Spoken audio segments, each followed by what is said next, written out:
Bila pikiran kita dipenuhi pesimis dan negatif, tandanya Anda suka membenci orang lain yang tidak sesuai di matamu. Dan alasan dengan kepentingan Anda, sama saja Anda sedang menelan racun, mentalmu sedikit demi sedikit akan depresi.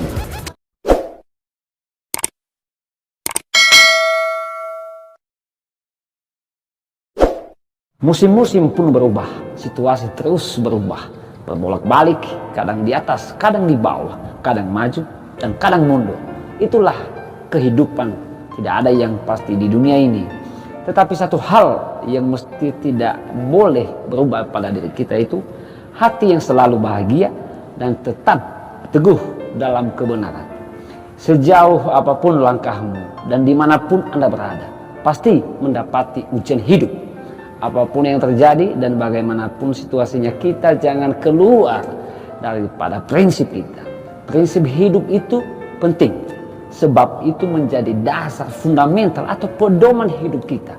Secara gampangnya begini, apabila kita memiliki prinsip hidup yang baik, apapun yang terjadi di sekitar kita, kita tidak mudah goyah mengikuti gelombang tersebut.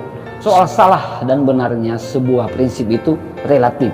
Setidaknya kita memiliki tata cara hidup, sudut pandang, pedoman hidup, sehingga kita tidak seperti orang bingung, ibarat kapal yang ada di lautan bebas tanpa kompas.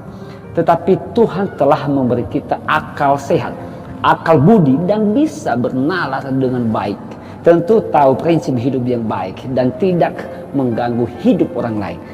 Dari analisis saya, prinsip hidup itu satu, sikap bertanggung jawab. Individu yang bijaksana dan mindset yang baik tidak pernah membuat alasan atau apalagi menyalahkan orang lain dan melimpahkan kesalahan terhadap orang lain. Sikap bertanggung jawab ini amatlah menjadi dasar, sebab dengan sikap tersebut kita tidak membebani hidup kita kepada orang lain. Malahan kita menjadi insan yang hidup mandiri dan tidak suka uluran tangan orang lain. Yang kedua, janganlah takut dibenci. Pada umumnya orang menyukai Anda sebab Anda bermanfaat dan mengikuti apa yang dia mau. Tidak bermanfaat memiliki teman yang tipe seperti itu. Begini, sepanjang itu hal baik, bermanfaat dan pantas dilakukan, janganlah takut dibenci. Janganlah takut tidak disukai. Tugas kita bukanlah membuat semua orang menyukai kita. Mindset pikiran yang beku itu memang hanya suka membenci tanpa alasan yang logik. Ingat, Anda bukan benda mati dan bukan kotoran. Bila salah, maka jangan hanya diam. Apa gunanya pikiran Anda? Yang ketiga, selalu belajar dan mengasah diri. Ingat, pemenang itu tidak selalu yang memiliki mental kuat, pintar, dan memiliki titel yang bergengsi, tetapi seseorang yang bisa beradaptasi dalam perubahan atau situasi apapun. Pastikan Anda jangan suka ngeyel, dengki, main game aja, dan rebahan. Apapun yang berkaitan dengan rutinitas Anda, pelajari. Jangan cepat berpuas diri. Kembangkan dirimu pada hal-hal yang bermanfaat. Yang keempat adalah beranilah menantang dirimu. Ketika kita menginginkan sesuatu, apapun itu, kamu harus berjuang mendapatkan hal tersebut. Tidak akan sampai Anda di sana tanpa perjuangan, tanpa pengorbanan.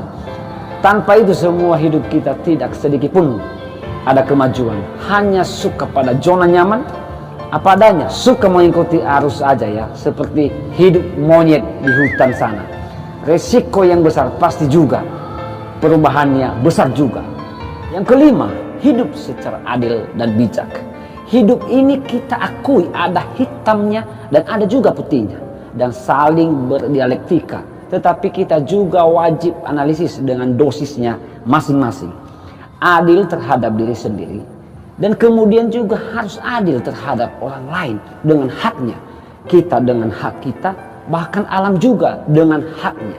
Jangan memotong apalagi meniadakan hak orang lain. Jangan memanipulasi dan menghalalkan cara supaya orang lain jatuh dan tertimpa masalah. Bahkan adil ini termasuk dalam pernyataan. Katakan atau tegur dengan tegas bila itu salah, dan pujilah bila hal tersebut kebaikan. Yang keenam, terimalah hidup sepenuhnya. Darah sama, kulit sama, nafsu sama, daging sama, tetapi sidik jari kita berbeda-beda. Kadang tekanan dalam hidup ini banyak sebab tindakan sendiri, misalnya suka membandingkan hidup, sikap gengsi dan cemburu. Tidak melulu yang kelihatan itu aslinya, sebab setiap insan ada tantangannya dan ada masalah pribadinya. Ada orang kaya, anaknya cacat atau tidak bisa diatur. Ada individu yang gajinya mentereng tetapi membiayai orang tuanya yang sakit-sakitan atau habis membayar utang orang tuanya. Ada pejabat atau yang kaya, sehat dan memiliki rumah yang bagus tetapi belum dikaruniai anak. Ada orang biasa dan gajinya pas-pasan tetapi tidak ada utang orang tuanya. Setiap insan memiliki jalan tersendiri dan rezeki berbeda-beda. Yang ketujuh, jangan selalu berpikir negatif dan suka membenci. Bila pikiran kita dipenuhi pesimis dan negatif, tandanya Anda suka membenci orang lain yang tidak sesuai di matamu. Dan alasan dengan kepentingan Anda, sama saja Anda sedang menelan racun. Mentalmu sedikit demi sedikit akan depresi. Hati-hati dengan pikiran yang seperti itu, sahabat. Ingat, pikiran positif mendatangkan hal yang baik dan membuat hidupmu nyaman, dan begitu juga sebaliknya. 8. Pikirkan masa depan yang lebih baik. Masa depan merupakan suatu misteri yang tidak diketahui oleh manusia. Bahkan Anda sendiri tidak tahu bagaimana masa depanmu, apalagi orang lain. Meski menjadi misteri juga, wajib masa depan selayaknya diperjuangkan dan ditata dengan baik. Tentu membulatkan tekad, komitmen, berusaha, dan berdoa. Ingat, jangan menunggu termotivasi, jangan menunggu kesempurnaan, kemudian baru memulai atau buat rencana. Perubahan dan semangat itu ada dalam hatimu dan jiwamu. Ingat ini juga, Anda bisa sukses, tetapi harus diikuti dengan akhlak yang baik, memiliki attitude yang baik, dan bermanfaatlah bagi orang lain. Salam akal sehat.